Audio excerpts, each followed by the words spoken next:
Bonjour à toutes et à tous et bienvenue dans cette nouvelle vidéo. Dans cette vidéo, je vais vous apprendre à lire la légende des monnaies romaines et cela est extrêmement utile, notamment si vous souhaitez identifier la monnaie, en apprendre plus sur l'époque à laquelle elle a été frappée ou en apprendre plus tout simplement sur l'empereur. La légende, c'est tout simplement une suite de lettres que l'on peut voir sur le pourtour de la monnaie.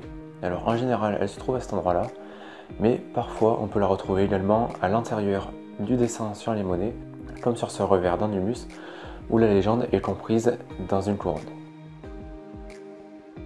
Alors pour lire la légende, déjà il faut savoir qu'elle est en général écrite en latin. Alors cela est logique, le latin était la langue officielle de l'Empire romain. Toutefois, les Romains frappaient aussi des monnaies à l'étranger, notamment en Macédoine, en Grèce, etc.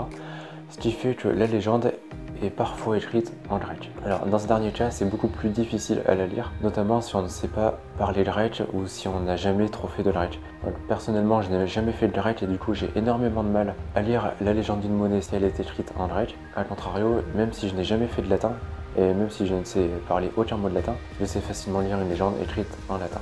Alors ne vous inquiétez pas sur ça si vous ne savez pas parler latin. Concernant le sens de lecture, alors comme dans un livre classique, la légende se lit de gauche vers la droite, mais il arrive que sur certaines monnaies, notamment des Horus, la légende se lise de la droite vers la gauche. Alors comment se présente la légende des monnaies romaines? Tout simplement, la légende se présente, comme je l'ai dit précédemment, sous la forme d'une suite de lettres qui forment des sigles et également des mots. Donc, ça peut être des sigles comme par exemple IMP qui signifie empereur, ou alors le nom direct de l'empereur romain, par exemple Antoninus Pius pour Antonin le Pieux. Et une dernière chose concernant la présentation des légendes, alors il faut savoir qu'il y a en général peu ou alors pas du tout d'espace, ce qui peut rendre difficile la lecture de la légende. Toutefois, on retrouve assez souvent un espace qui est placé juste au-dessus de la tête de l'empereur ou de l'impératrice. Et c'est tout simplement pour le côté design de la monnaie. Mais en aucun cas, c'est un espace pour séparer deux mots. Par exemple, si on prend Sonimus de Constance, on verra que le début du nom de l'empereur commence à gauche et qu'il finit juste à droite. Alors, que signifie la légende? Il y a plusieurs cas de figure. Donc, le premier cas, c'est tout simplement, ça signifie le nom de l'empereur ou de l'impératrice. Par exemple, si on regarde sur cette monnaie, on peut lire qu'il y a écrit Antoninus Pius, c'est tout simplement le nom de l'empereur Antonin le Pieux. Deuxième cas de figure, ça reprend le nom d'une allégorie ou d'un personnage mythologique.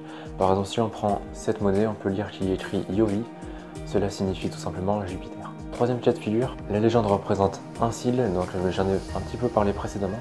Par exemple, si on regarde sur cette monnaie, on peut voir qu'il y a écrit COS, COS, et cela signifie consul. Donc c'était un titre qui a été accordé à l'empereur.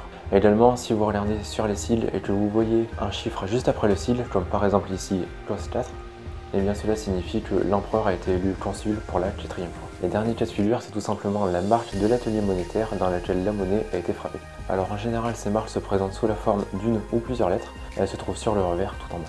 Par exemple, si on prend cette monnaie de Licinius Ier, on peut voir qu'il y a écrit les lettres PLN qui correspond à la ville de Londres. Alors petite parenthèse dans cette vidéo pour vous indiquer que si cette vidéo vous plaît, n'oubliez pas de lâcher un pouce bleu, de vous abonner et surtout d'activer la cloche. Allez, j'espère que vous l'avez fait et la vidéo reprend. Alors maintenant, pour déchiffrer la légende, je vous conseille tout simplement de prendre un bout de papier ou d'ouvrir directement un mémo sur votre portable ou votre ordinateur et de marquer toutes les lettres que vous arrivez à lire. Évidemment, s'il y a certaines lettres que vous ne pouvez pas lire, eh bien laissez un espace et vous y reviendrez plus tard. Petit point important, le U dans la langue romaine n'existe pas, il est toujours remplacé par un V. Alors, si vous avez par exemple le prénom de l'empereur Auguste qui est écrit, en latin Augustus, eh bien il ne s'écrivra pas Augustus comme ceci, mais Augustus comme cela. Maintenant, pour traduire la légende, il va falloir que vous sépariez les différents sigles et les différents noms que vous avez réussi à retrouver. Et ensuite, vous avez juste à les traduire en français. Désormais, pour vous aider à traduire, je vais vous passer à l'écran quelques tableaux qui représentent les sigles et les noms d'allégories que l'on retrouve le plus fréquemment.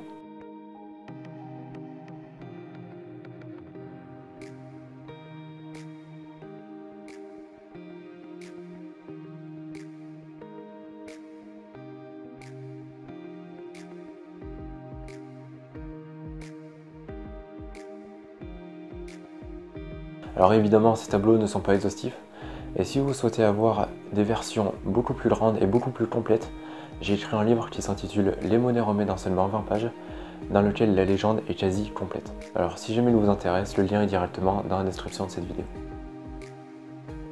Maintenant que l'on a traduit cette légende, à quoi ça nous sert? Eh bien tout simplement, ça sert à acquérir des informations sur la situation à laquelle la monnaie a été frappée.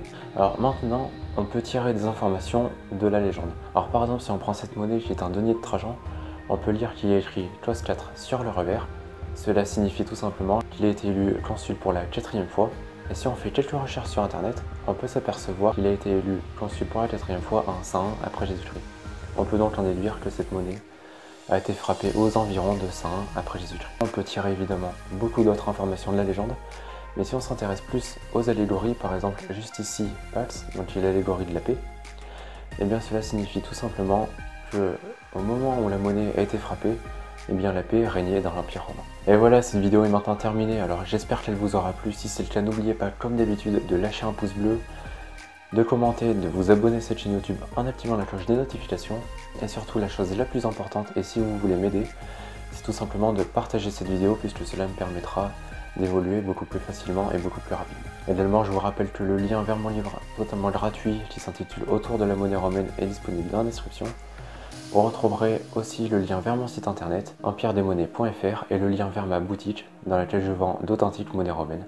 Et pour ceux qui s'intéressent, les prix commencent à 5 €. Alors si les monnaies romaines vous passionnent et si vous voulez en savoir plus, je vous invite à cliquer sur le lien qui est dans la description. Allez, je vous souhaite une bonne journée ou une bonne soirée et à bientôt dans une prochaine vidéo. Allez, salut.